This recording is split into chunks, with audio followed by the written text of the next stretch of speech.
All right, everyone. Welcome to another episode of Live Beyond Boxes podcast. I'm Marion, and I got Victor Shaves here, both with Premium Q. So, as a matter of fact, this is the first episode since we rebranded the podcast. This used to be the moving day, and the main reason actually that it's a good point to actually start the podcast like this, because we do help people with a lot more than just moving services alone. Of course, it's the whole broad spectrum of moving, packing, storage, and all that. But we also have these other partners that we work with from, any kind of person in between, realtor, broker, real estate attorney. You can add up at any point. We got construction company, we got plumbers. All facets of anything that, revolves relocating in any way. So, like we do the moving portions from the moving guys there that day to how we run the company here. We want to be there in all steps of the way. So again, full service, all aspects. We want to be able to help everyone out no matter what the case might be. If we can refer someone that we know that we've had luck with and we know that they do a great job, it just works out on, all different aspects for us. So as much as we can help, we love to do so. And I remember actually this whole thing started a couple of years ago when we used to have the cleaning company as a sister company. We still recommend people to PQ Cleaning. But anyway, so topic of the day is being the first episode of the 2024. We want to dive a little bit into a few moving trends that happen towards the end, or I guess Q3 and 4 of 2024, and then moving into of 2023 and moving into Q1 of 2024.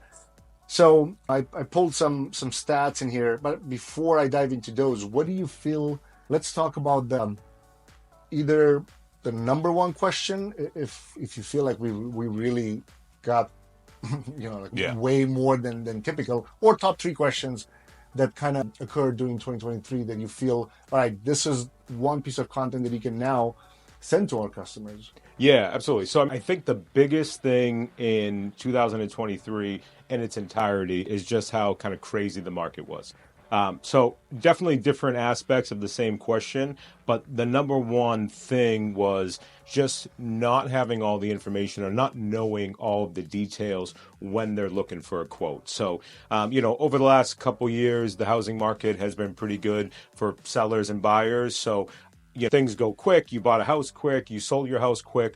So a lot of it was you calling the moving company when you knew your exact closing date. Yeah, things might change, but you really had a sense of what service you need, when you needed it, and just kind of the outline of your whole process. This year kind of got flipped on its end with the market being as high as it was and rates going up. So there was a lot of people that were either putting their house on the market and didn't know if it was going to sell or when it was going to sell, or people looking for a house and not knowing if they're going to end up getting it with the finance once they finally got the numbers, or just not knowing when it was going to be. You also had a lot of people that would sell a house, but then would, kind of stay in the house for agreement terms with the new owners for a month. So you had that was kind of up in the air. So really just people calling us going, I'm moving, but I don't know really where, when, or what, to be honest with you. So it was just a lot of uncertainty.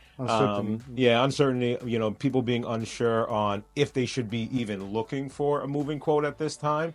And then also just being like, I would love to make a decision right now. I just don't know what decision I'm going to finally end up making. And that's when we come on and say, hey, listen, there's never it's never too early to get a moving estimate. Moving is always, as you know, it's kind of an afterthought. When you're doing everything, buying a house, then all of a sudden you have your closing date and you go, oh crap, I'm moving in a couple weeks. So it was kind of a nice, little change on people giving us a call. And that gave us, ways to recommend some of the other services that we know people do, like our real estate agents that we're close with, and mortgage brokers and financial advisors, the whole 9 yards. So it was nice this year to be a little bit ahead of the game when people were calling us, so we can actually recommend a lot of the great people that we work with. And that's why we even had a couple episodes last year. One where we talked about solar, where we had the guy that kind of went pretty deep into explaining the whole process of getting solar. And a couple other talk with Matt Quinlan, with Classified, about tips and also real estate trends going into, I think this was Q3 of 2023, something like that. But because his wife does the staging and all that, he had a lot more insights on that part. But it's actually really important to people that are listening or watching this, because you mentioned something interesting. People were not knowing when they were moving, or like how, at what point in time their house is going to sell. But this year we've seen a trend that it's been, I guess, forever. We've seen people booking way more in advance. You're used to the whole 3 to 6 weeks, if that. Typically 2 to 4. I would say it's like the 90%. But then this year we've seen 6-7 weeks in advance, which is interesting for. Yeah, I mean, it's awesome. I mean, honestly, you're kind of game planning for all the busier month. It's nice to get those people in the schedule already early. And, actually, I had a customer today that was calling for a move in July. Middle of July, she goes, I think I'm moving that date. I know it's going to be around there. And I was talking to her, and she was like, still waiting for a lot of information. And I kind of just said, hey, listen, if you think you're very comfortable with booking our services, if you like the way the company sound, we're going to do a good job. If you're confident in just us as a moving company, let's book your date middle of July. I think we did July 15th as of now. I think it's a Saturday. So I'm like, that, if it's going to be that date, is a very, very busy date for us. So I want to get you already in the schedule. Don't worry about it. If you need to move it up, move it back, just give me a call at any time. No change date fees. Obviously, there's no penalty to get in our schedule and then change the move date. A lot of people, will call and apologize saying, hey, listen, something changed. I'm so sorry to do this. And I go, don't worry about it. I'm like, if the worst thing that I have to do in a day is just change somebody's moving date, it's considered a very good day for us. Within the next couple hours. Yeah, absolutely. As long as it's not the day of the move when the guys are driving there. But it's an easy process for us, and it's good to get in busy company schedules so they have a game plan. They know. It also just builds rapport. If I'm seeing your name on a schedule, and you're getting a pretty good deal because absolutely, rates always go up, so they never go down. Going down. So rates, the busier we are, and when we have to stretch towards our normal capability, rates do go up a little bit. So typically when you're booking for the summer month, doing it in, your January, February, even March, you typically get the best rate possible because the market hasn't really changed for us quite yet going into our busy season.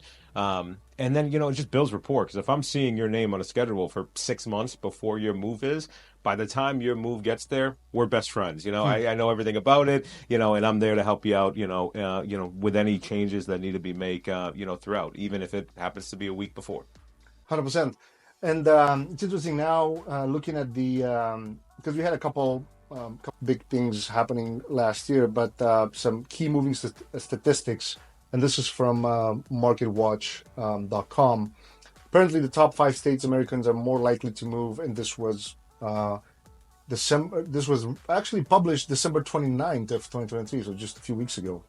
Number 1, Florida, Texas, North Carolina, Arizona, and South Carolina. I mean, between Texas and Arizona, we don't go as often. I mean, we still have customers here and there. Yeah. But Florida, I mean, the main reason that we opened up our Tampa location last year was because we do go quite often to Florida. And so number 1, well, I don't know if this is necessarily in this order, but North Carolina and South Carolina, we go quite often. Yeah, that's probably, other than Florida, the Carolinas are what we do the most. I mean, obviously Florida makes sense. Shout out to Adrian for our Tampa location. He's been killing it over there. Yeah, we should have him on the pod at some point in time. Or we go down to Tampa and get him on the pod to do a little vacation for us. But yeah, Florida, I mean, snowbirds, right? So, you always hear people retiring to Florida. I mean, after the snowstorm that we got a couple weeks ago, why wouldn't you if you can? So yeah, it's always, nice weather states. Texas, It also is how the job market is a lot too. Yeah. Obviously we're in Boston here, so with Harvard, MIT, all these fabulous schools around us, there's a lot of people that graduate college, might live around here and works for some of the companies here, and then they go on to big tech. So like the year, I want to say it was 2019, where a lot of big tech went to Texas. We did Texas more than we ever have. So a lot of it is going with the housing market on where a lot of these big companies like Amazon, Tesla, the whole 9 yards are going. But a lot of it is Florida. So it's, retirees going down there to, enjoy their retirement with the nice weather. And then North and South Carolina, kind of come off of that. A lot of people might be looking for Florida, but then as they're looking for houses, they realize they like North and South Carolina better. So, a lot, that was probably our three most. And then California, we do a decent amount every year. A little bit different with California because it's so far away. Have years that we go a lot, and like as in like every week, almost. Yeah, absolutely. And then we have years that we barely go, just a couple times a year. But that's it's good to kind of get a sense of what are the states, and obviously it makes sense from what we see in our numbers, and hence the decision to open up Tampa. And I was impressed. I don't remember if I've been, maybe I just crossed Tampa before, but I was there during Christmas time, and I was impressed. Like, city is actually beautiful. Like both the real estate market, it's pretty good. We were looking at a couple self-storage facilities. Like eventually we'll probably go into that market too. And it's a lot more affordable than the Mass. So if we go to the next one, which is actually published by Census.gov, and they say, well, apparently a lot more people are asking, like, are Americans moving more? And Census says, despite shifts in and reasons for moving and types of moves, the mover rate remained at a historic low, but this was 2022 comparison compared to 2021. And then moving into 2023, actually, it was increased, which is interesting. And then the next question is, why are so many people moving? So they say the numbers indicate that the cities and states with high cost of living, inclement weather, are pushing Americans to move, while the cities and states that offer low tax rates, warm weather, and affordable housing. I mean, if you just compare Boston to Tampa, these two alone. And again, not that Tampa is necessarily a cheap spot. It's a lot more affordable for the same type of place or the same size. So I guess the one topic that I wanted to dive into a little bit was I had this. So Adrian, I think I heard a conversation with a customer of his yesterday or 2 days ago that had to do with interstate moving out of Tampa to South and North Carolina. I can't remember exactly where. And I guess we have to do a better job explaining how much of a different process we have, us compared to van lines when it comes to interstate. Because a lot of people were assuming, well, at least in this case, they were assuming that we're still going to offer the 2 week to 3 weeks window of time of delivery, which it really depends to what size of a place you have when you move and what are you looking for exactly. Like, I feel like we are really carrying towards the customer that really needs their stuff there ASAP. Maybe they move for a job or whatever the reason is, they just don't want to wait 2 weeks or 2 to 3 weeks in an empty house, right? So let's dive a little bit into that. Like, do we still get in Boston this question quite a absolutely. I mean, we get, obviously people, quotes for people moving interstate all the time, from 1 bedroom studio apartments to a handful of boxes to your 2, 3, 5 bedroom houses. So wide range of people moving across, obviously state lines. And it always starts the same way. It's, are you a broker? or no one really knows what van line is compared to which we are, which is a moving company that does interstate moves. They ask more, are you a broker? Do you use any third parties? Two main differences on when it comes to interstate movings. Again, there's van line shipping companies that would fall under the category of being a broker. Sometimes they use third parties. Some of them do it in-house, but there's that type of shipping. And then there's moving companies that do interstate moves, which mainly means three things. So the big thing is we're not a broker. We're not selling the job as Premium Q Moving and then giving it to another local moving company or interstate company to ship. We're not hiring a driver to just drive it down. It's all our guys. It's all done in-house, so we don't use any third parties. And then with that, we do exclusive and direct shipping. The exclusive part is we don't do shared shipments. So everything is in the truck that's designated for your belongings only. We don't run tractor trailers. We don't run 53-foot trucks. We run 26-foot box trucks. There's 16-foot trucks that go down, the 26-foot box trucks, and then obviously there could be multiple trucks on a given interstate, but they're only for your belongings. It's not like we're picking up your stuff that's going to Florida, and then on the way we're picking up somebody in North Carolina to deliver to Florida. It's only your stuff in the back, which means that there's no way of your items getting mixed up with anybody else's because there's no one else in the truck itself. So that's the exclusive part of it, and then the direct portion of it is that we go down with only your belongings. So it's directly there. We're not making stops on the way since there is nobody's belongings in there. And then we're going down directly for your belongings or directly for you. So you can really pinpoint the date. We have less variables that will delay us when we're on the road since it's only your belongings. So, I mean, I think we have a 98.7% rate of hitting it on the exact day. I mean, really, the only thing that would delay us if weather or, God forbid, some mechanical. Exactly, which usually delays us maybe a couple hours. Maybe we were scheduled in the morning. You end up, getting offloaded at noon. But you can really pinpoint the day. And then again, since it's only your belongings and you're the only variable that is depending on when we leave, if you need us to get down to Florida in 4 days when it typically takes us 2 days to get down there, we can leave, a few days later accordingly. Keep your stuff in the truck overnight. That way we're getting on your exact delivering date. That way we can work around closings. Or if you just want to spend a couple more days in Boston, see your friends and family before you start your new that Monday, we can leave accordingly to deliver on that Sunday. That way you're settled in and ready for work at 9 a.m. on Monday. So that's really the biggest thing when it comes to, van line shipping versus us.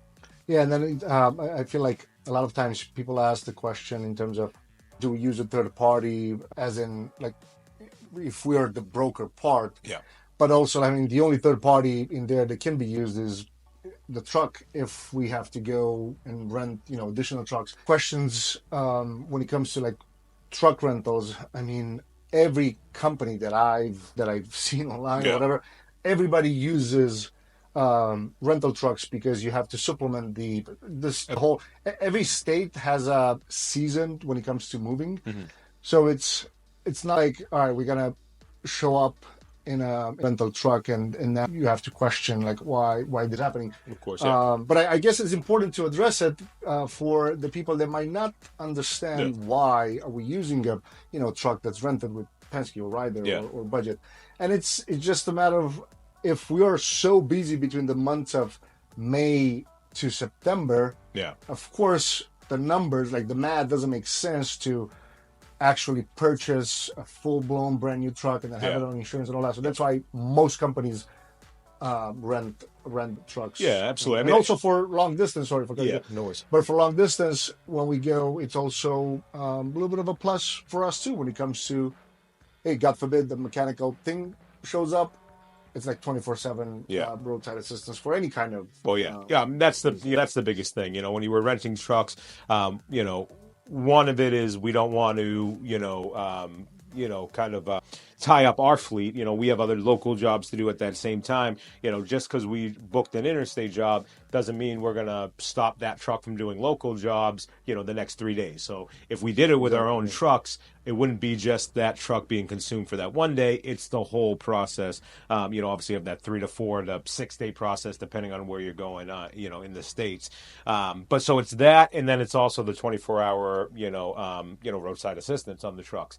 We, as much as we would love to, we can't be all places at all times. So it's good to have that security just in case something happens. We can call the number, they get right on it, they have great response time. That way, if there is some minor mechanical issues, it delays us again an hour, a couple hours, and it's not delaying us days and, that point. And then also, a lot of people don't know that when we do stuff, especially in the West Coast, the guys drive your stuff down there and then they take a flight back home. Yep. That way we can get them back to do some local jobs or another interstate most of the times. And we have guys that are constantly, driving trucks in different states and then fly right back. And the next day, they're going on other moves. So some of our guys love it. They, see all 48 inland states, through working, and they get paid to do it. So, a lot of them love it. So, that's really the aspect of using the rental trucks. 100%.